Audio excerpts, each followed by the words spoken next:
अस्सलामुअलैकुम व्यूवर्स, कैसे हैं आप सब। उम्मीद करती हूँ आप सब खैरियत से होंगे। आज मैं आपके साथ लीमू, गाजर और हरी मिर्च का अचार बनाने की बहुत ही आसान और बिल्कुल परफेक्ट रेसिपी शेयर करूँगी। अचार बनाने की जो रेसिपी आज मैं आपके साथ शेयर करूँगी, इस तरीके से अगर आप अचार बनाएंगे तो ये साला साल ख़राब नहीं होगा और ना ही इसकी रंगत ख़राब होगी। तो चलिए फिर बनाना स्टार्ट करते हैं ये बहुत ही मज़ेदार और चटपटा लीमू, गाजर और हरी मिर्च का अचार। और यहाँ पे रेसिपी को स्टार्ट करने से पहले आपसे छोटी सी गुजारिश है कि अगर आपको मेरी ये मिक्स अचार की रेसिपी अच्छी लगे तो वीडियो को लाइक और चैनल को सब्सक्राइब करना मत भूलिएगा। आपकी सपोर्ट मेरे लिए बेहद कीमती है। अचार बनाने के लिए सबसे पहले यहाँ पे मैंने एक पाव फ्रेश हरी मिर्चें ली हैं और हरी मिर्चों को मैंने अच्छे तरीके से धो के खुश्क कर लिया था। और इसके बाद आपने इस तरीके से सारी हरी मिर्चों को दरमियान से कट लगा लेना है ताकि इनके अंदर मसाला अच्छे तरीके से जज्ब हो सके। इसके बाद यहाँ पे मैंने एक पाव देसी नींबू लिए हैं और नींबू को मैंने अच्छी तरीके से धो के खुश्क कर लिया था। तो यहाँ पे मैंने देसी नींबू का इस्तेमाल किया है, इससे अचार माशाल्लाह से बहुत ही मज़ेदार बनता है। आप चाहें तो आप इनकी जगह दूसरी नींबू भी इस्तेमाल कर सकते हैं। और नींबू को भी मैंने दरमियान से काट के दो पार्ट्स में डिवाइड कर दिया है। तो आपने भी इसी तरीके से हरी मिर्चों और नींबू को दरमियान से काट के दो पार्ट्स में डिवाइड कर देना है। इसके बाद यहाँ पे मैंने एक पाव ही गाजरें लिए हैं। तो गाजरों को भी अच्छे तरीके से धोने और सुखाने के बाद मैंने इनका छिलका उतार के इस तरीके से इनको लंबाई में छोटे पीसेस में काट लिया है। तो अचार बनाने के लिए जब भी आपने गाजरें लेनी है, आपने बिल्कुल छोटे साइज़ वाली गाजरें लेनी है, क्योंकि वो काफ़ी ज़्यादा रसीली भी होती हैं और वो जल्दी से गल भी जाती हैं। अब मिक्सिंग करने के लिए यहाँ पे मैंने स्टेनलेस स्टील परात ली है और सारी सब्जियां मैं इसमें शामिल कर दूंगी। तो अचार बनाने के लिए आपने हमेशा मिट्टी, शीशे, प्लास्टिक या फिर स्टेनलेस स्टील के बर्तन का इस्तेमाल करना है। सिल्वर का बर्तन या फिर गीला बर्तन आपने बिल्कुल भी इस्तेमाल नहीं करना है, वरना उससे आपका सारा अचार ख़राब हो जाएगा। अब सब्जियां परात में शामिल करने के बाद मैं इसमें 3 टेबल स्पून नमक शामिल कर दूंगी और 1 टेबल स्पून मैं इसमें हल्दी का शामिल कर दूंगी।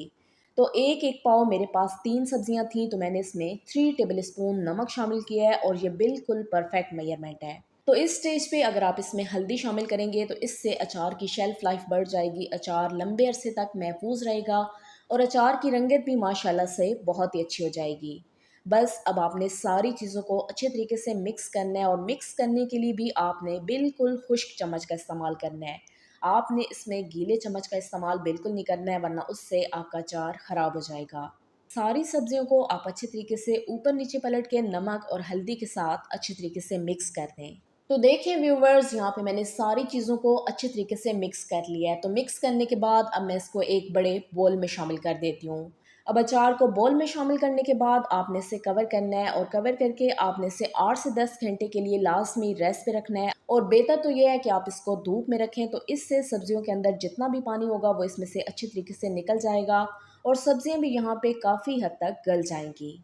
8 से 10 घंटे हो चुके हैं अचार को रेस्ट पे रखे हुए और आप देखें व्यूवर्स कि यहाँ पे सब्जियों ने काफ़ी ज़्यादा पानी छोड़ दिया है। तो अब हम इसको स्टेन कर लेते हैं। तो स्टेन करने के लिए यहाँ पे मैंने प्लास्टिक की टोकरी लिया है। आपने भी प्लास्टिक के ही बर्तन का इस्तेमाल करना है। यहाँ पे आपने सिल्वर या स्टील का बर्तन बिल्कुल भी इस्तेमाल नहीं करना है। और इसको टोकरी में डालने के बाद आपने 15 से 20 मिनट के लिए ऐसे ही रहने देना है ताकि इसके अंदर से सारा पानी अच्छी तरीके से निकल जाए। और यहाँ पे मैं आपको चेक भी करवाती हूँ कि सब्जियों ने कितना ज़्यादा पानी छोड़ दिया था। तो इससे ये फ़ायदा होता है कि यहाँ पे सब्जियाँ काफ़ी हद तक गल जाती हैं और जब सब्जियों से पानी भी अच्छे तरीके से निकल जाता है तो इस तरीके से आपका अचार भी बिल्कुल ख़राब नहीं होता है।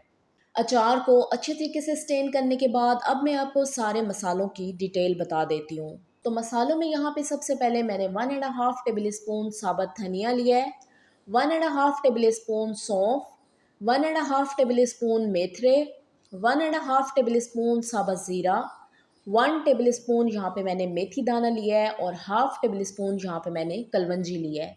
तो कलवंजी का इस्तेमाल आपने बाकी मसालों की निस्बत कम करना है, क्योंकि अगर आप कलवंजी का इस्तेमाल ज़्यादा करेंगे तो उससे आपके अचार का टेस्ट कड़वा हो सकता है। अब कलवंजी और मेथी दाना को छोड़ के इसके अलावा जितने भी मसाले हैं आपने उनको दरदरा सा ग्राइंड कर लेना है। और उसके बाद अब हमने सारी चीज़ों की मिक्सिंग करनी है।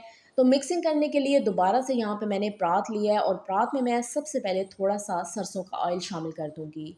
तेल शामिल करने के बाद अब मैं इसमें सारे वो मसाले शामिल कर देती हूँ जिनको मैंने दरदरा सा ग्राइंड कर लिया था। और इसके बाद मैं इसमें कलवंजी और मेथी दाना भी शामिल कर दूँगी। अब इन खड़े मसालों के अलावा भी अचार में कुछ स्पाइसेस जाएंगे, तो सबसे पहले मैं इसमें 1.5 टेबल स्पून दड़ा मिर्च शामिल कर दूंगी और इसके बाद मैं इसमें हाफ टेबल स्पून नमक शामिल कर दूंगी। तो नमक का इस्तेमाल अब आपने कम करना है, क्योंकि शुरू में भी हमने अचार में काफ़ी सारा नमक शामिल कर दिया था। तो बस अब आपने सारे मसालों को अच्छे तरीके से एक दफ़ा मिक्स कर लेना है और मिक्स करने के बाद मैं इसमें स्टेन की हुई सारी सब्जियां शामिल कर दूंगी और इसके बाद आपने इनको भी तेल और सारे मसालों के साथ एक दफ़ा अच्छी तरीके से मिक्स करना है। वैसे तो एक एक पाव सब्जियों के हिसाब से ये मसालों की मिकदार बिल्कुल परफेक्ट है, लेकिन अगर इसमें खड़े मसाले ज़्यादा भी हो जाएं तो आपने परेशान नहीं होना है, कोई मसला नहीं है, आप इसी मसाले में मज़ीद अचार बना सकते हैं। तो देखिए व्यूवर्स, यहाँ पे मैंने सारी चीज़ों को अच्छे तरीके से मिक्स कर लिया है। अब मिक्स करने के बाद अचार को स्टोर करने का तरीका आपके लिए जानना बेहद ज़रूरी है, क्योंकि अक्सर लोग इसको गलत तरीके से स्टोर करते हैं तो उससे उनका अचार ख़राब हो जाता है।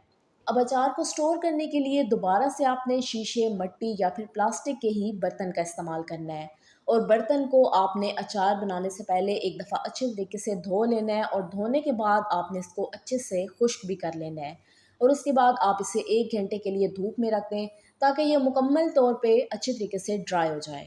तो यहाँ पे मैंने ये शीशे का जार लिया और इसको मैंने अच्छे तरीके से धो के खुश्क भी कर लिया था। तो अब सारा अचार मैं इस शीशे के जार में शामिल कर दूँगी।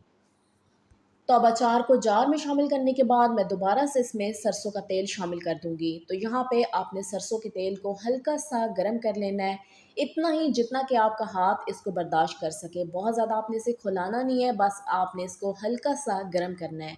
तो यहाँ पे आपने इसमें इतना तेल शामिल करना है कि जिसमें अचार अच्छी तरीके से डूब जाए।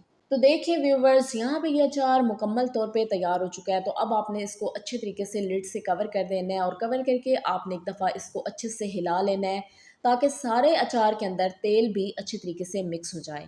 तो बस अब आपने 3 से 4 दिन के लिए अचार को ऐसे ही छोड़ देना है ताकि अचार अच्छे तरीके से गल जाए। और ये एक आपने काम करना है कि सुबह शाम आपने एक दफ़ा इसको अच्छे से हिला लेना है ताकि तेल सब्जियों के साथ अच्छे तरीके से मिक्स हो और आपके अचार के ऊपर फंगस ना आए।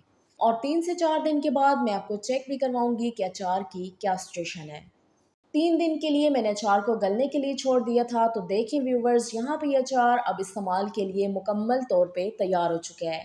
और आप देखिए व्यूवर्स कि माशाल्लाह से बहुत ही मज़ेदार और खिला खिला हमारा ये अचार बन के तैयार हुआ है। आप इसकी रंगत चेक करें कि माशाल्लाह से इसकी रंगत कितनी अच्छी है।